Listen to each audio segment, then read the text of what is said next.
if you don't want to have sex with yourself, why would someone else? The first time when I heard that sentence, it really impacted me. It really influenced on how I looked at the relationship with myself. So as usual, if you liked the video, don't forget to like, subscribe and leave a comment down below. I started to ask myself, okay, how do I treat myself in those regards? Not just in terms of dating or intimacy, but in all areas of my life.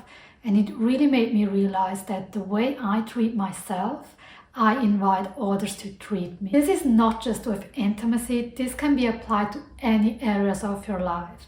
So simply said, treat yourself the way you want to be treated.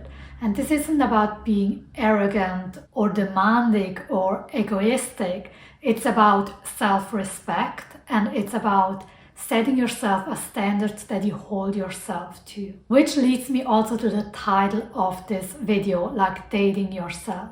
We're gonna use the example of dating to make the point of this whole concept. Let's say you have like a very specific idea on how you want a date to be. Like you are single, you're looking forward to meeting someone, and you have this idea, this romantic idea on how this date is going to be. You're going to the cinema, you're going for a walk, you're going to do some sport activity together, whatever it is for you. But because you are single, you're never doing those things. You're like, oh, I'm gonna do it when I have my partner.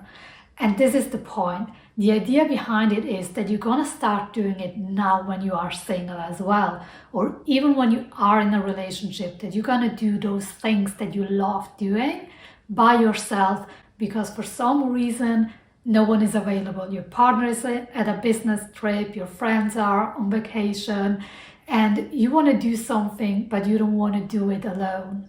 So basically with that, you're implying, oh, I am not worth it to myself. I need someone else to feel worthy of doing that activity, of giving myself that pleasure. By doing that energetically, you're setting a standard for yourself, for things that you tolerate, for people that you tolerate.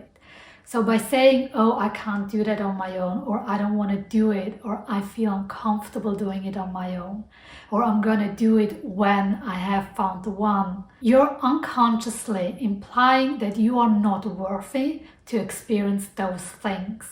I am aware that the idea of doing those things alone for many people is uncomfortable and it just feels weird to them. For example, going out to dinner alone, or going to a movie alone, or to a concert alone.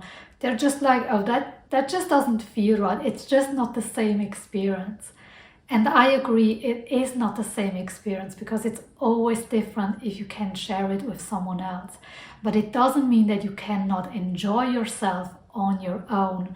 And I think this is such a valuable gift that you can give yourself, being able to enjoy things on your own and do them regardless if you have someone to do it with or not. If you feel very uncomfortable about doing this on your own, just start very small. If the idea of sitting alone in a restaurant is very uncomfortable, just go for a coffee instead. Go to your favorite coffee shop, sit down at your favorite spot and order your coffee, your tea, whatever it is that you like, and just enjoy those 15 to 20 minutes on your own. You're gonna get used to it, and just enjoy the fact that you have this experience that you're craving anyways, but you have limited yourself on having to experience that with someone else. The other thing that happens when you do those things is you're setting yourself a standard on what you tolerate and what not. So when someone else comes and they're like, oh, let's do this, or I want to do this and I don't really care how you feel about that,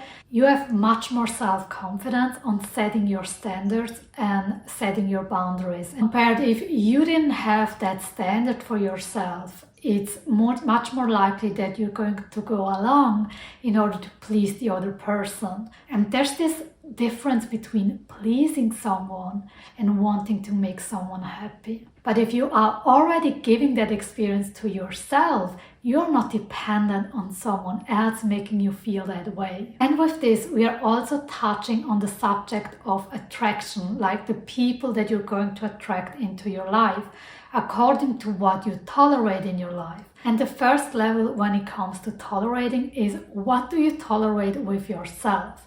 Because if you tolerate it with yourself, there's no reason you're not going to tolerate it by anyone else. But if you don't even tolerate it with yourself, there's no way you're going to tolerate it with someone else, because you have that sense of self-worth, you have that sense of self-respect, of self-confidence. And this is why I want you to start dating yourself, because there's literally no reason for you to miss out on all this beautiful experience just because you think or believe that you can't have it because you don't have someone else to do it with. And I have actually done this ever since I heard that phrase. I started doing things on my own that I really wanted to do. And even though there were moments where I was like, oh, I would really appreciate to do this with someone else, or I was in the experience and I was like, it would be really nice to do it with someone else, or if someone else was here as well. But I was able to enjoy myself, and life became so much more beautiful and so much more enjoyable by doing all those things. So if this is really something that you want to do, just go and do it yourself. If there's this restaurant that you really want to try out, or if you want to go and attend that concert but no one's interested in that music, or if you just love receiving flowers, just think of the relationship that you have with yourself as a relationship that you would have with anyone else. And this should make it very easy to treat yourself the way you want to be treated by others. I hope this got you inspired to do things with yourself that you would love to do with someone else regardless. If you don't want to spend time with yourself, why would someone else? With that, I'm wishing you a beautiful day, and if you liked it, don't forget to like, subscribe and leave a comment down below.